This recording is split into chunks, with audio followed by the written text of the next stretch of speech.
Hello, and welcome to Health Fitness Redefined. I'm your host, Anthony Amen, and welcome to another fabulous week and a fabulous Monday.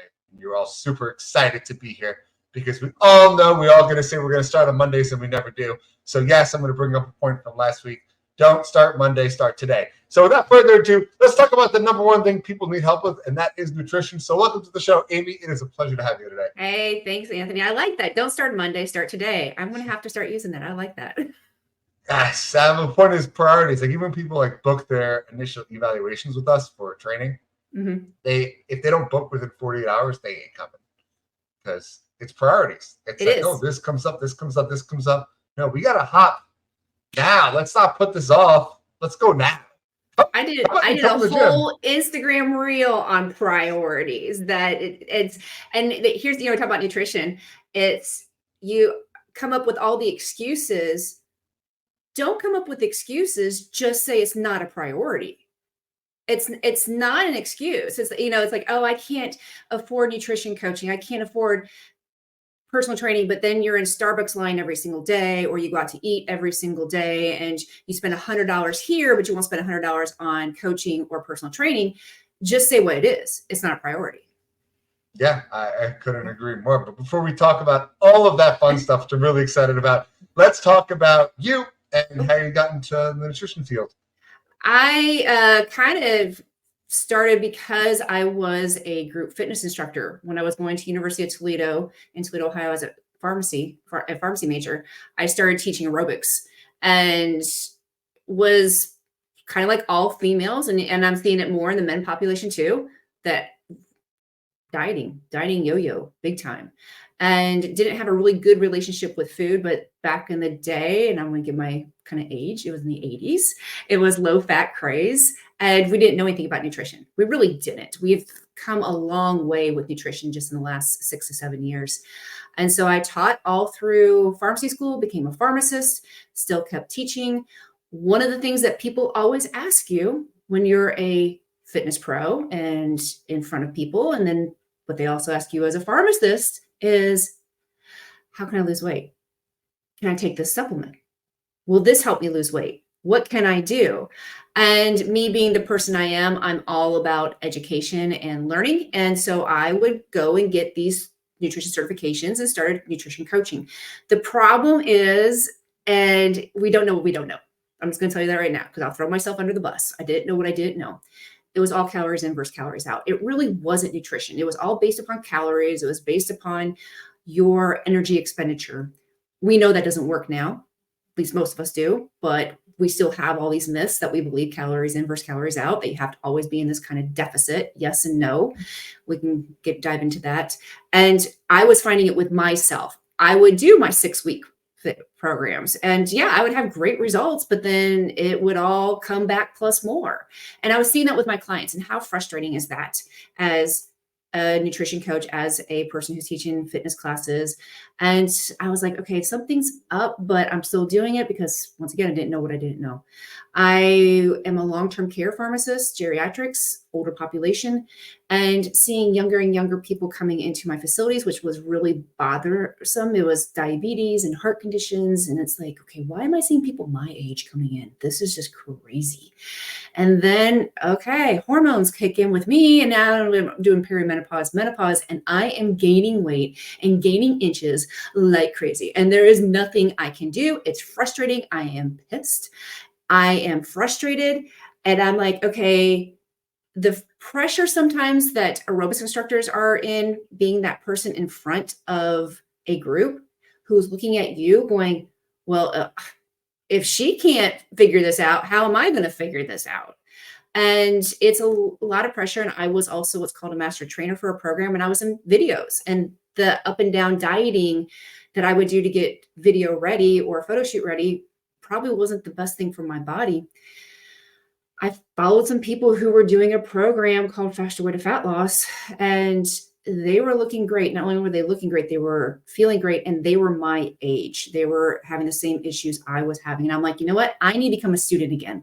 I need to figure out what's going on. I need to dive in and just do something different, because I always tell myself and when I tell my clients what I was doing was working, I wouldn't be here. And I dived in, and what was missing was the science. What was missing was the nutrition, not calories, nutrition. And when I started diving in and really going through the program, all of a sudden my headaches were gone, the inflammation was gone, inches started going away, not in the first 6 weeks, but in 6 months, because I was starting to feed my body. I was starting to actually give it what it needed and building muscle. That was the key. And I knew that, one, I was having this issue as an instructor midlife. There were other people. That, two, what I was doing all through my 20s, 30s, and 40s set me up for what I was experiencing now. And then also that if I was having this, everybody else was having this too. And I needed to help those people who were having the same experiences that I was, and frustrated and not liking what they see in the mirror. And then I would say maybe the selfish part of it was, I don't want you in my nursing homes. I don't want anybody to end up, because of lifestyle choices that are preventable, to be in a nursing home. Now, will things happen? Absolutely. But if we can prevent most of that, we have the power to change our destiny. How cool is that? So that's kind of like the triple effect: pharmacist, nutrition coach, fitness instructor. Little bit of everything. Yeah. Which is fun. I'm going to pick up a couple little things you said, just because, one, I have my own theories. And yet again, we're going to preface, yes, this is a theory. This isn't science-based yet. But my personal opinion is that when it comes to dieting and starving your body of food, the more you do it, the more your body holds on to food, the worse you are processing calories, and therefore decrease your calorie deficit and make it harder and harder for you to lose weight as you get older. And if you compare that to somebody like myself, who hasn't ever intentionally eaten less since the day I was born, like, I don't have that issue. And everyone was like, how do you eat so much? One, strength training, having a lot of muscle in my body, being a guy. And then two, I've never dieted a day in my life. I was never just like, okay, I'm going to eat too few. But I'm like, I'm going to eat 7,000 calories today. Let's go. Well, because if you think about it, so every time you yo-yo diet, I don't care what anybody says, you're not burning fat. And that's what it's like, oh, do this 10 days, you're going to lose fat. No. You're not you're not eating. Okay, you might lose a little bit of fat, but your body needs amino acids. It's going to get it from muscle. So every time we did one of those crash diets, we lost muscle. Every time you lose muscle, you slow your metabolism down. So add that up of doing that over and over and over for years, you hit your 40s, and everybody's like, oh, it's because I hit my 40s. That's why. No. It's everything that we did up until we hit our 40s that caused the issue, that caused all the holding on to fat reserves, because you don't fuel your body. Your body's going into it's going into survival mode. Our bodies are smart. That's their number one goal, is how do I keep you alive? Well, it's not by burning the fat, it's burning muscle, because fat's going to be the last thing. And we think it's fat, and then we don't understand why when we start eating again, it all comes back plus more. It's like, because you slowed your metabolism down. So yeah, there is a science base for what you're talking about. And it has to do with leptin and ghrelin. And it's absolutely true. If you look at somebody who has been quote unquote healthy and has been lifting weights and has a good aesthetics and eats well, yeah, they may have never dieted in their life. And you're like, well, how is it possible that you've stayed this way? It's like, because I've never dieted in my life. And it's exactly true. Yeah. And I keep hearing well, wait till you're in your 20s, and then wait till you're in your 30s. And then when I get to 40, I'll let you all know. But I'm still waiting. So yeah, have I gained a couple little extra pounds? Yeah, I'm not walking 15 miles like I used to, yard work. Now it's run a business and do a podcast. It's very sedentary activities. But still, my point being, I'm not going to be like people think I'm going to look like in my 40s by the time I hit 40. And I'm still going to eat way more food than you eat. And I'm still going to devour all of that. And you're going to be like, I don't understand. You eat half a pound of pasta for one meal. Yeah. Because I burn it off. Yeah, and you're lifting weights. And so for a male especially, you're keeping your testosterone levels up. And I mean, you're doing all the things right. Yeah, I totally agree. And I want to start talking a little bit more specifically because enough about me, no one really gives a shit. So people like Anthony, be quiet. Let's give us some tips. So let's talk about first a basic approach of what are macronutrients, because we really haven't even said what the three macronutrients are in a long time. So why don't you just tell us briefly what are the three macronutrients, and then a couple of words of what they each do. Okay, so macronutrients are pretty much your building blocks, your big food groups. So your micronutrients are your vitamins and minerals. Your macronutrients are protein, fats, and carbohydrates. And, I might piss people off. Calories mean absolutely nothing. I don't care if you think that I need to do 1,200 calories a day. That is so wrong. That's what's keeping you in the place that you are. Same with men. It's like a certain amount of calories. I can consume all these calories. No, it comes down to quality, and that is what kind of protein are you getting? What kind of fat are you getting? And what kind of carbs you're getting? And here's why that makes so much sense and why you need this. Your body is a chemical reaction. There are enzymes and there are hormones, and everything requires nutrients. It doesn't require calories, it requires nutrients. And for your body to work optimally, I like to say I am a high performance car. I'm not going to roll up to Walmart and get the cheapest gas for my car. I need the expensive stuff. Same thing with your body. You need the real stuff in order for your body to do the things that you absolutely want. And for most women, it's to be a smaller size. It's not the weight that equals the size. And skinny does not equal healthy.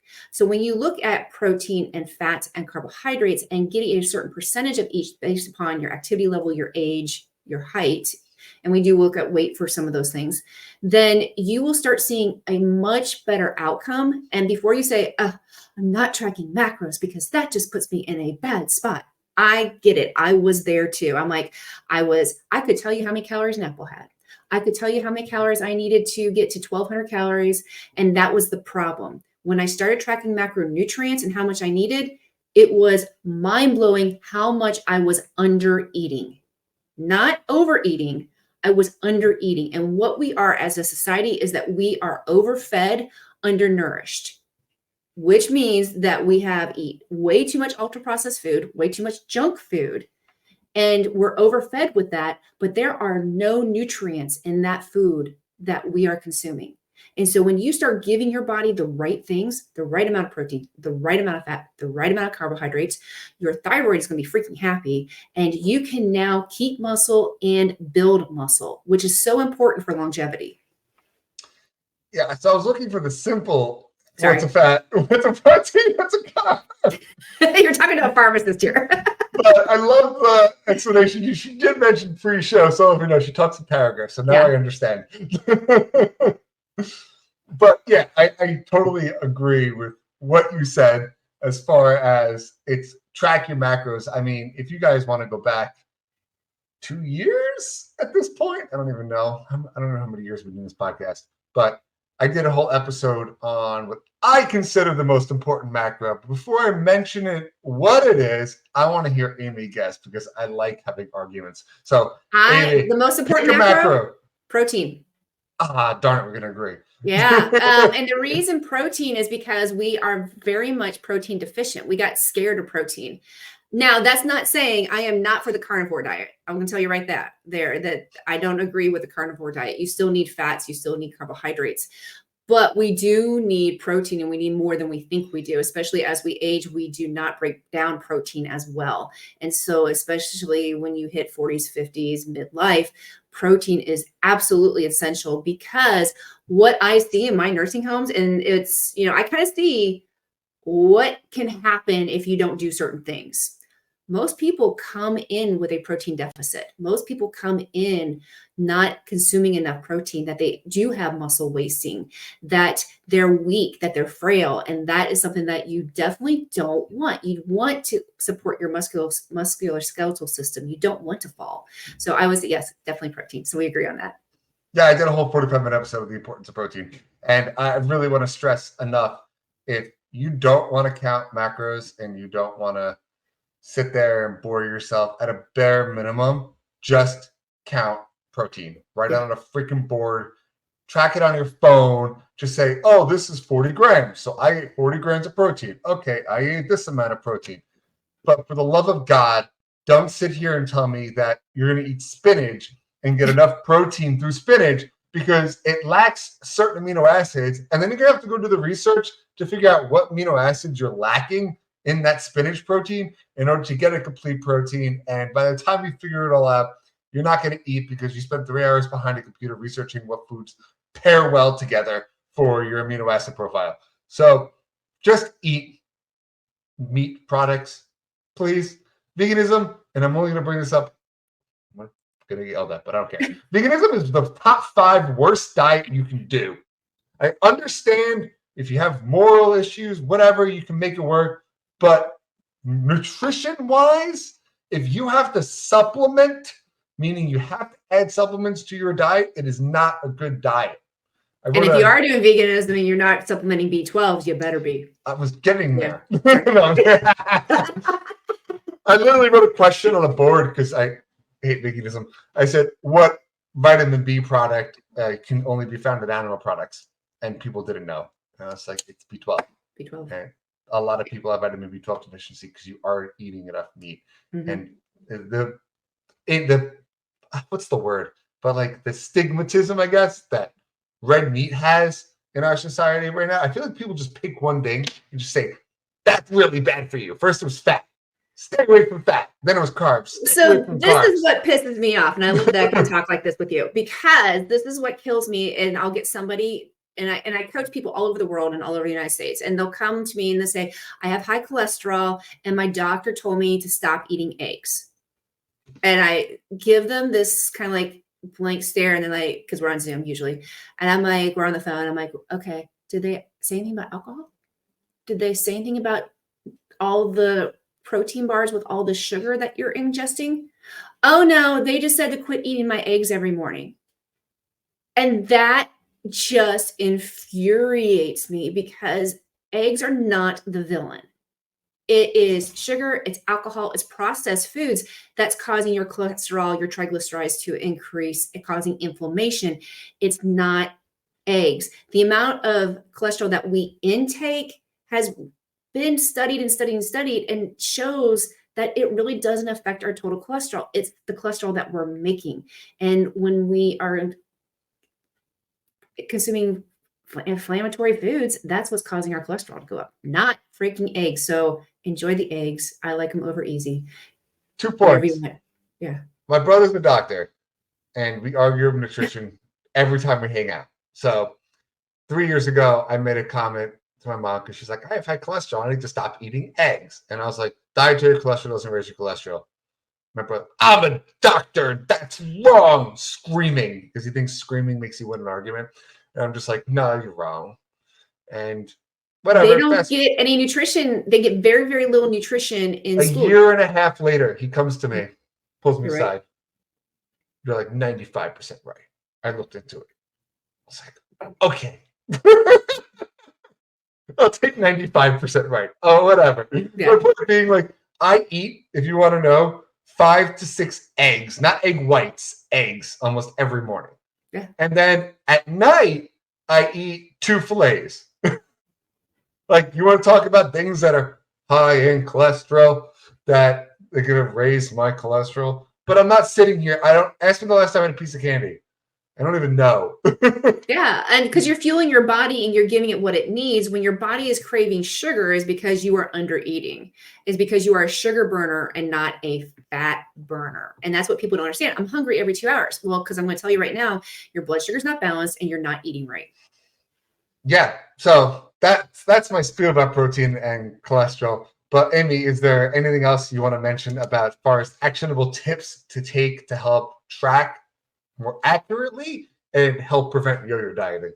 So what I would say is every single time that you eat, I want you to focus on protein first because we are very carb heavy, meaning that we build our meals around carbohydrates instead of we should be building our meals around protein. So protein should be front, center. It's right there. For females, you should be anywhere between 80 to 100 grams of protein per day. 80 to 100.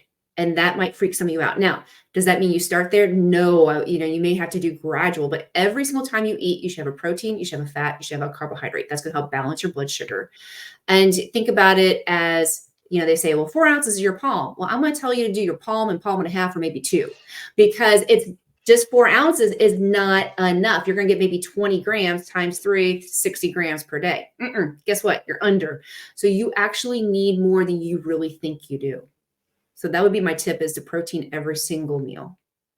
Yeah. I mean, even if you want to do a simple calculation for those that like math, 0.8 grams per lean body pound.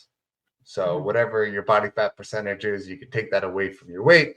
Then you get a number. And that number should be, for females, should be 0.8. Men, I like to stick them 1.1, depending how much you weight lift. Yeah. Like I try to be around 185 to 200 grams of protein a day.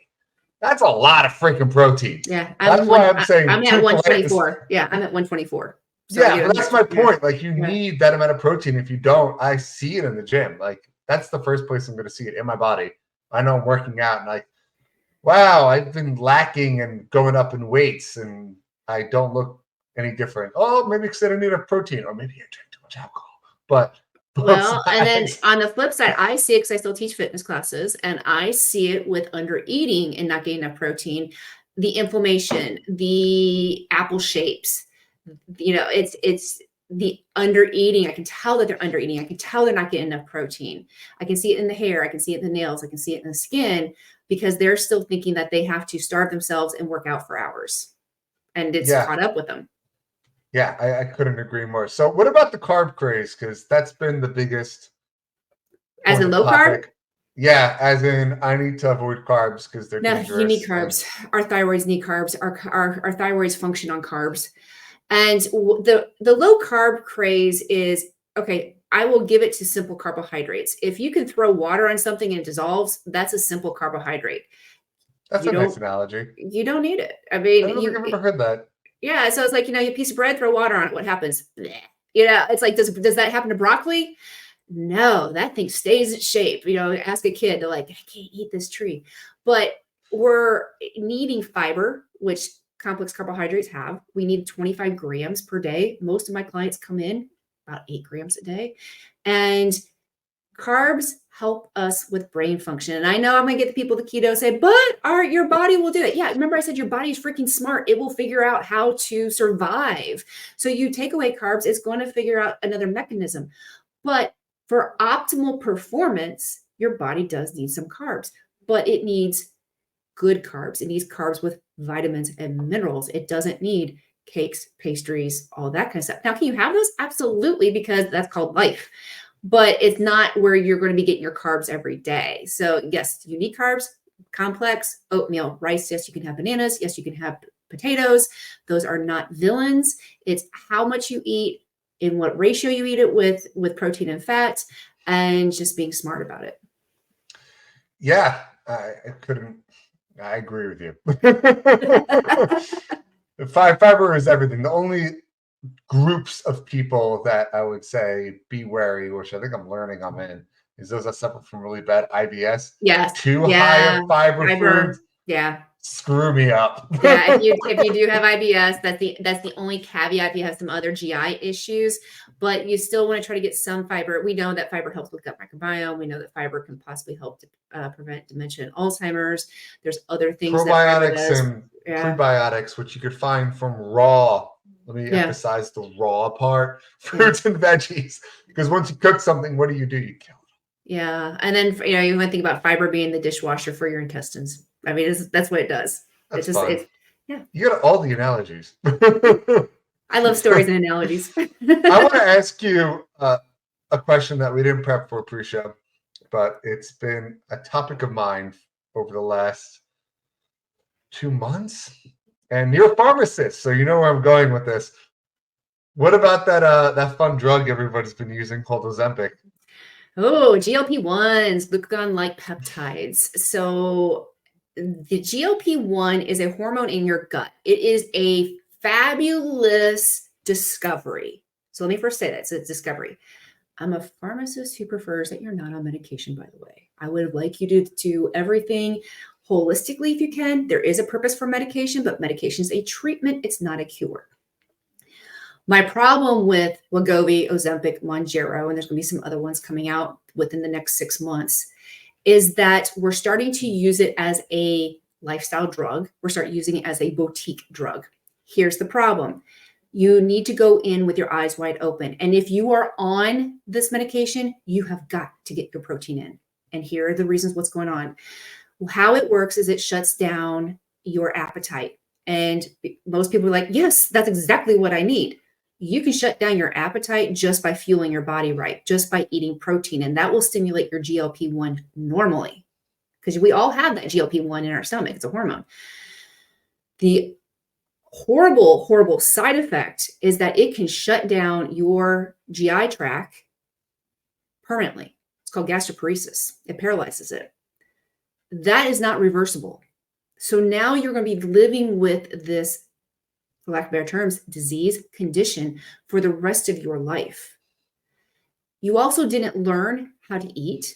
You also didn't deal with your behaviors and your habits, because let's face it, if you could give somebody a diet, I could give somebody the nutrition and say, this is what you need to eat. But if you go to Ben and Jerry's when you're stressed, if you don't eat when you're stressed, if you are like, I'm not going to change my habit of going through Starbucks every day or getting Wendy's or Taco Bell on the way at home at night, it doesn't matter. You got to change your behaviors. You got to change your beliefs. A GLP-1 doesn't do that. It just dampens your thought process. It dampens being hungry. Here's the other problem. You are not eating. Okay, so where's your body getting its nutrition from? It's going to take it from muscle because it needs amino acids. It's not taken from fat. Why do you think we have Ozempic face and Ozempic butt? It's not the fat that it's taking. It's the muscle. Muscle is what gives you shape. Then for females, this should be really scary. You need vitamins and minerals. Where do you think that's going to come from? It's coming from your bones. So now we're looking at osteopenia, osteoporosis. What I think we're going to be seeing in the next 5 years, and feel free to quote me on this in 5 years when we start seeing it, is that I'm going to call it old lady syndrome, and it might be old man syndrome, is that we're going to see 35-year-olds, 40-year-olds who look like they're 80 because they're going to have lifestyle aging diseases of frailty, of bone loss, osteoporosis, falls, hip fractures, lack of energy. And that is scary because skinny does not equal healthy. And we have to change that narrative that you don't have to be a size 2 or whatever. You don't have to have a 6-pack and be just totally ripped to be healthy. We need to think about it as an inside job. What are we doing to our inside? How are we helping our cholesterol, our hypertension, our blood pressure, our diabetes or prediabetes? Not by not eating. We need to eat the real foods. We need to lift weights. We need to move. That's what we need to do. So if you're going to do GLP-1s, please work with somebody. Please get in touch with me or whoever. Make sure you're working with a nutrition coach. Make sure you're working with somebody who's making sure you're getting strength building, because you've got to keep that muscle and you've got to build that muscle. And if you find that you're on a GLP-1 and you're scared to death, because that's the other problem, it's going to start causing psychological dependence. You're scared to death, you go off of it, you're going to start gaining weight. Once again, you need to be working with a nutrition coach so that making sure you're getting that protein so that we can prevent that rapid weight gain. That was great. I knew I was asking the right person. I want to add a couple of things that I've heard on my side of the realm of it. Yeah. So first, like I said, a lot of my family's PAs, doctors, all that stuff. Those that work in the emergency room are seeing higher rates of kidney issues and kidney failures directly linked to those drugs. So that's the first point. I've directly seen that too, and it's scary. Yeah. So that blows my mind. The second side of it is I'm friends with someone who works specifically in the insurance world, and he is dead on set like you. He said in 5 years, this is going to be the biggest class action lawsuit since oxycodone. He's like, I promise you, you're going to see all of these issues come about with thyroid. He mentioned kidney. I didn't even tell him it. Kidney, and they're going to get sued up to bejesus, but they're going to make millions beforehand. That's the second side of it. The third side of it, which is just like a no shit, which you mentioned already, but our local news station, breaking study, a third of people who start Ozempic gained all that weight back plus 10% after the next 3 months of being off of it. Yeah. Like, no shit. You didn't learn anything. You didn't learn anything. You lost Nothing. muscle. You decreased your metabolism.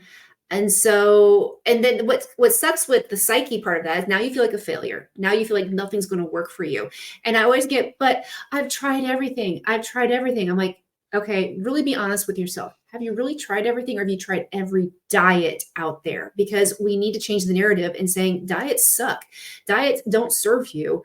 Have you really looked at increasing your health and eating for health, and then also building muscle? And I can guarantee probably 90% of the people who say they've tried everything have not tried that, because you know what? It's slow. Building muscle is slow. Learning how to eat right, slow. Takes time. It's not Amazon Prime. It doesn't show up in freaking 2 days. It doesn't, it's not like 10 days out and I'm going to be ready for the wedding, the high school reunion, or drop 20 pounds. We want all that stuff now. What we have to realize is that health, fitness, wellness is a lifelong journey. And you have to know, hey, if it's not Monday, you start today. And you are starting today on your lifelong journey, and be okay with the process. Be okay with the slow, because I will guarantee you will feel better. You'll be stronger. You'll have more energy. You'll sleep better. The cascade effect is amazing, and you won't be deprived or chained to an injection every week. I would say the gold standard, if you can honestly give strength training, and just I'm going to talk specifically to that because that's my realm, 6 months of commitment where you're coming at least 3 days a week, I guarantee you're going to look different and you're going to feel different. Muscle changes the shape of your body. Months. Yeah. And I'm not talking 6 days. No, 6 months. And here's why. And, I love stories and analogies, James Clear talks about a ice cube. And this is what happened to me. So 6 weeks in my program, yes, I start losing inflammation. My rings fit, but my body hadn't really changed shape yet. 6 months, there was 1 month I lost 7 inches from my hips. Crazy. And it wasn't because of a quick fix. It was because I call it the ice cube theory. An ice cube is solid at 32 degrees, at 31 degrees, but it's a liquid at 33. Well, it didn't just become a liquid at 33 degrees. I didn't just lose all those inches that month. What happened was at 31, 32, before that, 29, 27, 26, the molecules start moving really, really fast to change it from a solid state to a liquid state.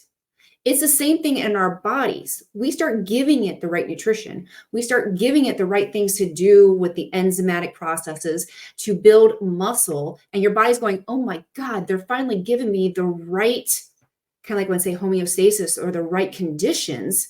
I can now use fat for energy. I don't have to use the muscle, and I can keep the muscle and actually build the muscle. Guess what takes a lot of energy? Keeping muscle and building muscle, and you have to eat to do that.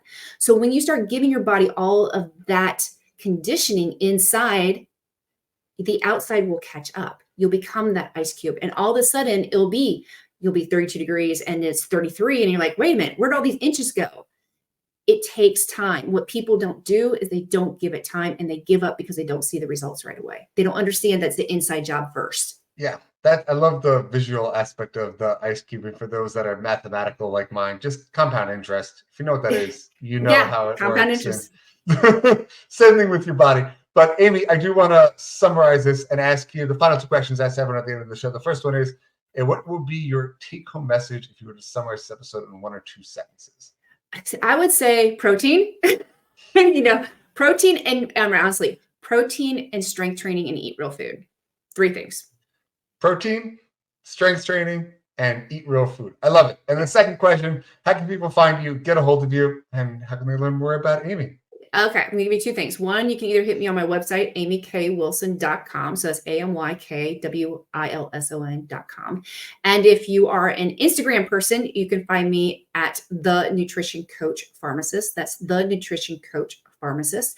And if you send me a message on either one and say you heard me on Anthony's podcast, you can say Anthony, I will send you a free 5-day blueprint of fat loss.